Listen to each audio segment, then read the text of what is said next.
ülkemizin tamamına olduğu gibi kardeş Cyber attack on Israeli train station. Breaking. Suspected cyber attack screens on train station in Israel. You must leave immediately.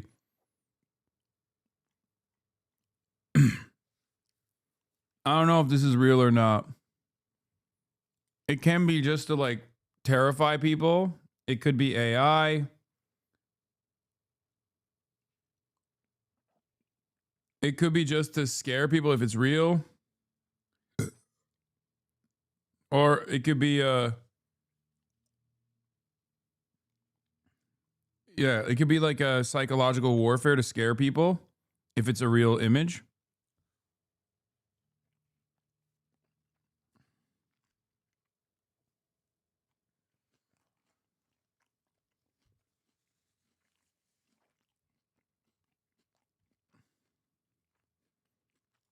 İran halkına da bu Şiidir, bu Sünnidir.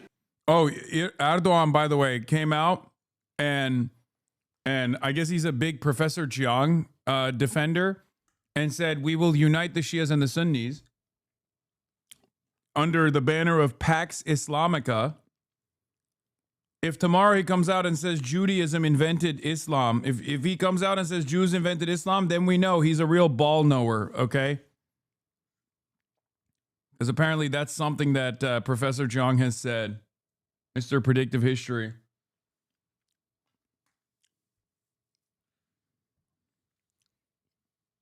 Yeah, he says this one is a Shia, this one is a Sunni. We're all Muslim. Bu Türktür, bu Kürttür diye hiçbir zaman bakmadık ve bakmıyoruz. Millet olarak bizim için Türk, Kürt, Arap, Şii, Sünni değil, sadece insan vardır. İster yanı başımızda, ister dünyanın öbür ucunda olsun. Haksızlığa uğrayan, mağdur edilen, sıkıntı çeken kim varsa biz onun yanındayız. Komşumuz Irak'ta bunu yaptık. 15 sene evvel kıtlıkla boğuşan Somali'de bunu yaptık. 13,5 yıl boyunca komşumuz Suriye'de bunu yaptık. 5. yılına giren Rusya-Ukrayna arasındaki savaşta bunu yapıyoruz. Sudan'da, Lübnan'da, Yemen'de, Libya'da ve daha pek çok yerde bunu yaptık. Yapmaya da devam ediyoruz. Irk ayrımını, mezhep ayrımını, din, dil, köken ayrımını reddediyoruz. Daha önce de söyledim. Bugün üzerine He's so woke, bro. Woke is back. basarak tekrar ediyorum. Bizim Sünnilik, Şiilik gibi bir dinimiz yok. Bizim tek bir dinimiz var. O da İslam. Hangi iptal olursak olalım, biz bütünleştiren ortak paydamız yine İslam. Mezheplerimizden, kökenlerimizden önce hepimiz insanız ve Müslümanız. Hazreti Ali bizim, Hazreti Ömer de bizim, Hazreti Osman bizim, Hazreti Hasan ve Hüseyin de bizimdir. Hazreti Ayşe validemiz bizim. Hazreti Okay, I didn't even see the rest of this. I just heard the Sunni Shia, we're all Muslim. I didn't know he went that hard. Bro said bro said we are Shia. Bro, what the fuck? Bro, is Professor Jiang right? Is it Pax Islamica time? What the fuck? Zeynep annemiz de bizimdir. Özellikle bu dönemde bir annenin çocukları anlamına da gelen ümmet kavramının temsil ettiği manaya daha sıkı sarılmamız gerekiyor. Bunu şunun için söylüyorum değerli kardeşlerim.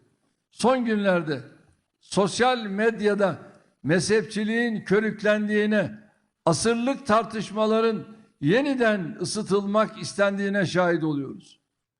Savaşın bir cephesi olarak gördüğümüz bu tehlikeli tartışmalara karşı hem milletimizi hem de bölgedeki tüm kardeşlerimizi dikkatli olmaya çağırıyorum. Why does the Prime Minister... I mean, I'll be honest. This is literally his bread and butter. Anytime Turkey's at the table, this is Erdogan's bread and butter. His foreign policy, his like regional moves are the only thing that holds him alive. Okay? Is literally whenever shit like this happens, he's like, "Oh, hell yeah. I put another 5 years into my movement this way."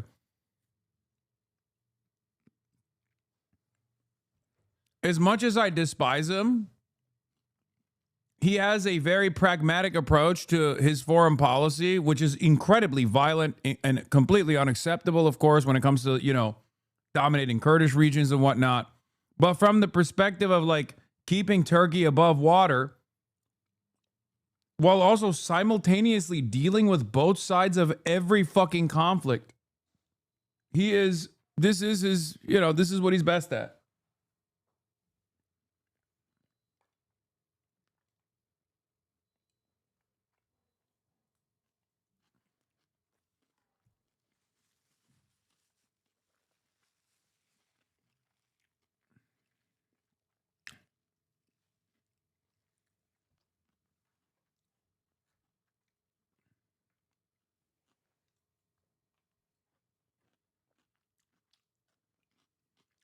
All right, let's get back to the UK. Minister think now is the right time to increase the cost of petrol?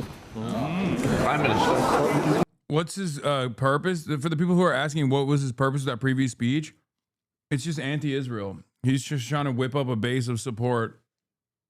First of all, he loves being the king of Muslims, okay? He is like Mr. Islamic Caliphate. It's not sincere, but it doesn't matter. It plays really well in the Ummah, okay? He loves presenting himself as like the protector of all Muslims everywhere. That's number one. And it plays really well.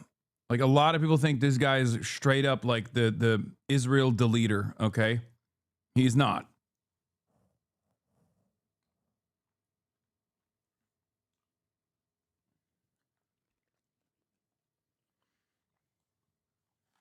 But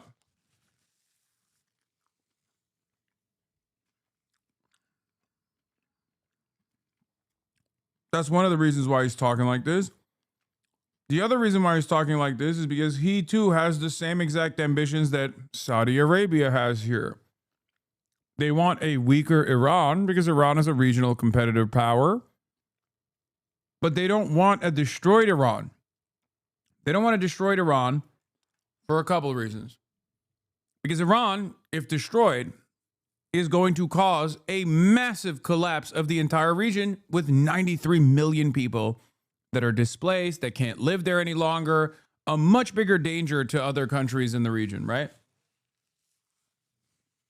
The other fear that Saudi Arabia and Turkey has is that Iran must remain a sovereign nation because a sovereign Iran is a pressure point against Israel. The Gulf states understand that they have to cooperate with America and therefore cooperate with Israel, but they also know that Israel doesn't give a fuck about them and would treat them in the same exact way that they're treating Iran at a moment's notice. So from the state analysis, whether it be MBS or whether it be Erdogan, they are very fearful of the destruction of Iran for a bunch of different reasons, and one of them is because Iran is a load-bearing sovereign nation in the region. Thank you, Rex Racer X, for the 50 gifted subs.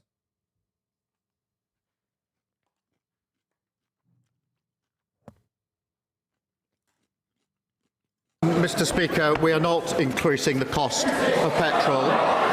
We're absolutely clear in taking the measures that are necessary to deal with the impact of the conflict in Iran. We're dealing with that with other allies. We're taking the necessary action. But the best thing that we can do, Mr. Speaker, is to work with others to de-escalate the situation. And Mr. Speaker, as I said to the House last week, I took the decision that we should not join the initial US-Israeli offensive against Iran. The leader of the opposition attacked me for that decision relentlessly. She said that the UK should have joined the US and Israel in the initial offensive strikes. Mr. Speaker, then yesterday, in the wake of the economic consequences, the leader of the opposition totally abandoned her position. She told the BBC, "I never said we should join." She told the BBC, "I haven't said we should have gone in with the United States." That is the mother of all U-turns on the single most important decision a Prime Minister ever has to take, whether to commit the United Kingdom to war or not.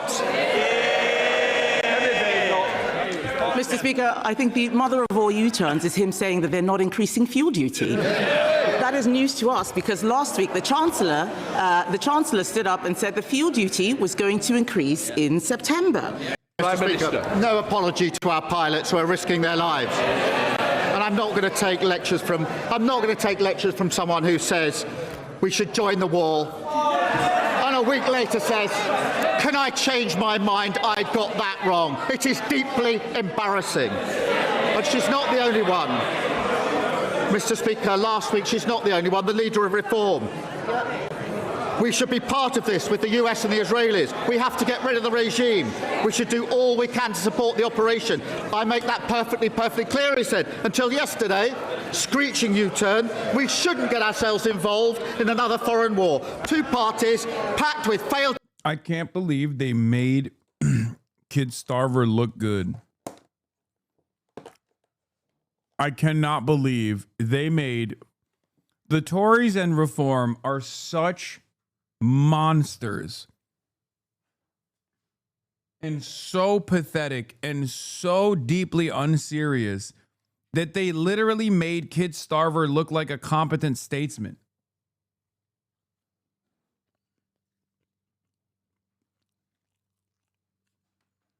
The future of the conservative movement is so broken in Europe, where your fascism is literally not about state sovereignty at all. It's about the destruction of it. The modern fascist movement in Europe is just MAGA.